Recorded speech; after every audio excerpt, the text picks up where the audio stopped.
Okay. Sounds Phantom's right in front of me. Remaining. Wow. Well done. good What was shit, that? man.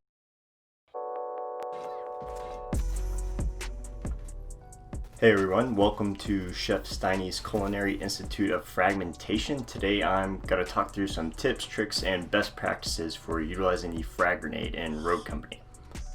Considering this is my first video, I figured I'd try and give you guys and gals a brief little intro about myself. I go by Stein3y in game, that's Stein 3y. I've been playing Rogue Company for about 4 months now. Since Alpha, I've got about 700 plus hours in the game. This is by far my favorite video game. I've spent a bunch of time on it, obviously, and it's just a ton of fun to play, especially with your friends. So if you're new to the game, welcome, and I figure let's just dive in. Alright, so basics first. Frag grenade is a useful gadget in a variety of different scenarios in Roco. There's a lot of different places that you can use it. You can use it for area breach, taking corners, even retake scenarios after the bomb's been planted. I'd probably say it's the most versatile and well-rounded explosive gadget in the game. This definitely makes it an important consideration when you're selecting your team comp before round 1 and before round 7. The base frag grenade can deliver up to 100 damage depending on how close you land it to your enemy. While specific blast radius hasn't been published by Hi-Rez, I haven't seen it at least. Hopefully they publish it soon. If I had to take a guess on blast radius for the frag grenade, I'd say 0 to 1 meters for the inner radius and 1 to 3 meters for the outer radius. That's for the base grenade. Of course, the tier 1 upgrade for the frag enables increased explosion radius. So if I had to take a guess on what that radius might be, we might be looking at 0 to 2 meters for the inner radius and 2 to 5 meters for the outer radius. The tier 2 upgrade provides increased max damage for the frag grenade, maxing out at 125. So if placed correctly, this is enough to down most rogues, but unfortunately there is a catch, or rather a well thought out counter from the developers. There are certain perks and abilities in Rogue Company that can enable the enemy team to weather the storm of shrapnel that's raining down upon them, so you need to take this into consideration when you're selecting your rogues and firing off your frag grenades to try to push enemies out of position. For example, certain rogues like Saint and Vi can increase their max HP to 125 through their passive abilities. Shock, for example, his primary ability gives him boosted total HP for a short duration, even during the early rounds. So you'll definitely want to keep that in mind. Outside of abilities, rogues like Ronin and Talon can equip the Tenacity perk to enable reduced damage taken from explosives.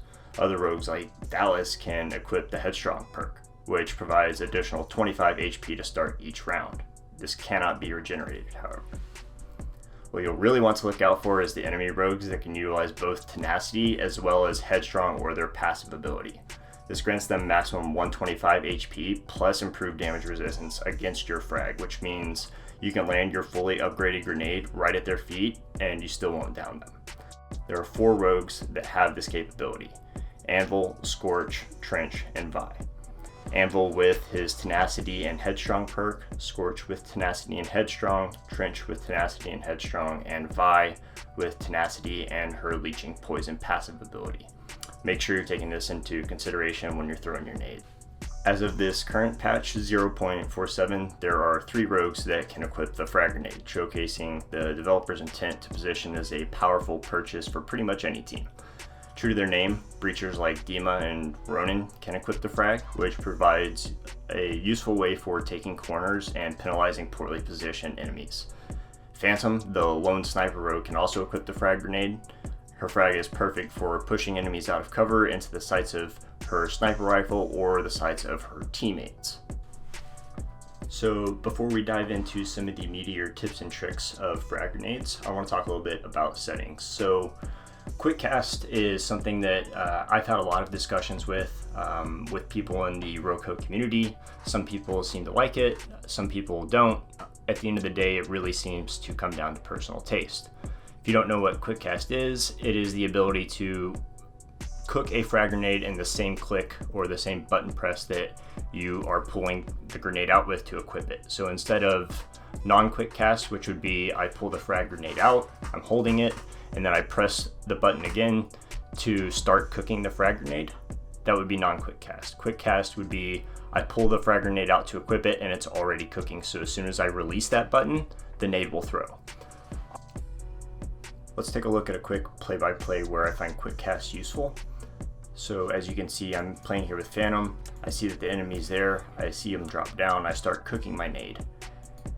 Now as I see that a second one has arrived, so I've reset my cook so that I can time it more correctly. And I've started cooking again here. I see both of them there, cook, cook, cook, and then bang, auto down. So now that the boring stuff's out of the way, let's talk a little bit about tips and tricks for utilizing the frag grenade to its full potential.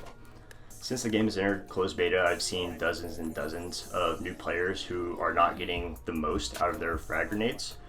There's 3 areas that I've kind of noticed these players could focus or improve upon to really make sure that they're utilizing their frag grenades effectively. The first of these areas is non-existent or insufficient cooking of the nade, the second being poor timing, and the last being poor placement of the grenade. First, let's talk about cooking. Unless you're sending an arcing nade over a considerable distance, failure to cook your frag is doing a disservice to yourself and the rest of your team. Why? Well, that's because this game has a fantastic mechanic called the dodge roll. I'm a huge fan of the dodge roll. I think it's great for a third-person tactical shooter like Rogue Company. Definitely do not sleep on the dodge roll as a viable escape mechanism. Any confident player in this game will be able to dodge roll out of harm's way should an uncooked raw fragmentation grenade fall at their feet.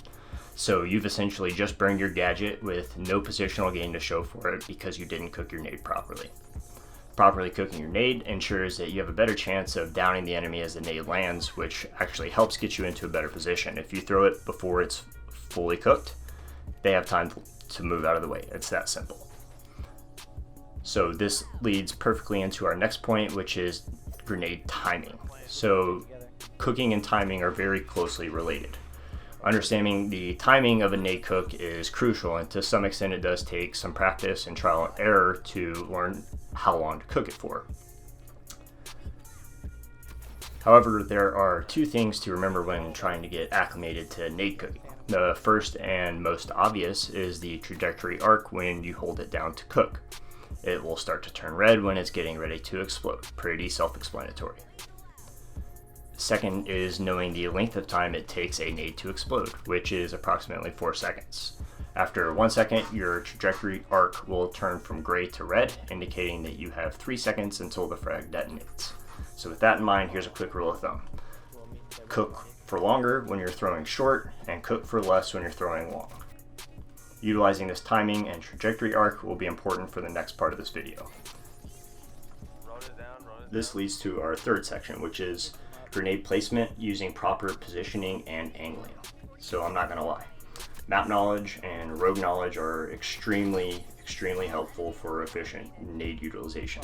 Putting in the hours to understand high probability bounce angles, cheeky bounce angles, enemy rogue resistance to the frag grenade, and pinch points are going to be extremely helpful in getting the most out of your frag grenade.